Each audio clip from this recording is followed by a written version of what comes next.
ईद के पहले दिन बारिश जेरे टूरण फिरण का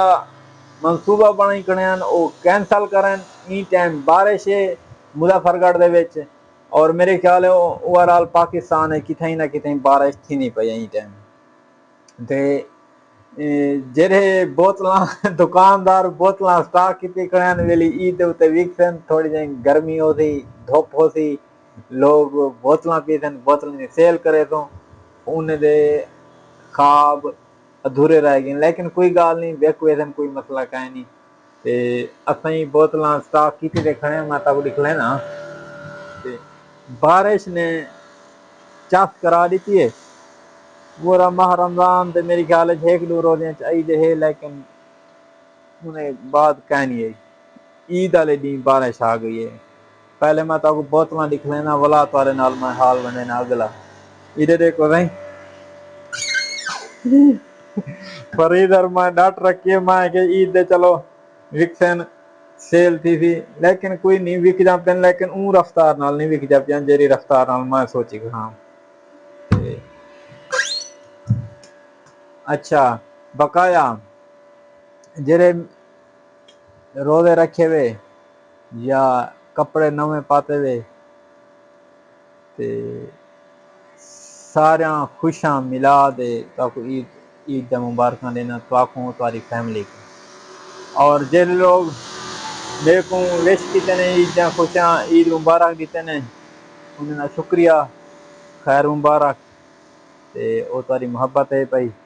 ई टाइम मुजफ्फरगढ़ का जरा मौसम है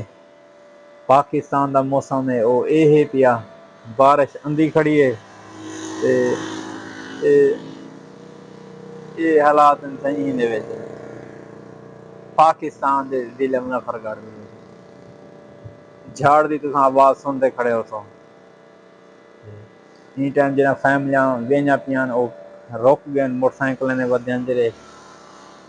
अगर तुम मुल्तान वाली साइड दे वधे वे मुजफ्फरगढ़ आना चाहते वे मोटरसाइकिल दे या अलीपुर वधे वे पिछा उथा कि उथा बारिश कहीं नहीं ते ये सोचो बेली अस मुल्तान वेंदे पिया या मुजफ्फरगढ़ वेंदे पिया उथा भी बारिश काने होती ई गलत फहमी कल थोड़ा दूर रवा है। ई टाइम मुजफ्फरगढ़ बारिश है पई सोच समय ते घर विचों निकलना है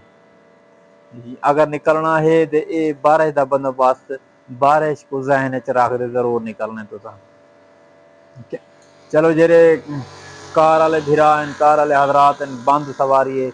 उन्हें को कोई टेंशन कह नहीं लेकिन जेरे मोटरसाइकिलें वाले को देखभाल निकलना चाहिए घर विचों ताकि वो उन्हें कपड़े उन्हें जेरे जेब दे समान है पिया वो खराब न थी सीने न थी नहीं वजह करें थोड़ा जहा गौर कर दे निकलने सोच समझ निकलने ई टाइम ये मुकम्मल सकून है पिया मौसम तो ठर गए हूँ मेरे ख्याल खुदा दे तुसा जरे पूरा माह रमजान रोजे रखे रह गए वे थके खड़े हो सो लिहाजा अज तुसा सवनी कट दे बाद सौ मंजो बिया कोई काम ना करो ते उसके बाद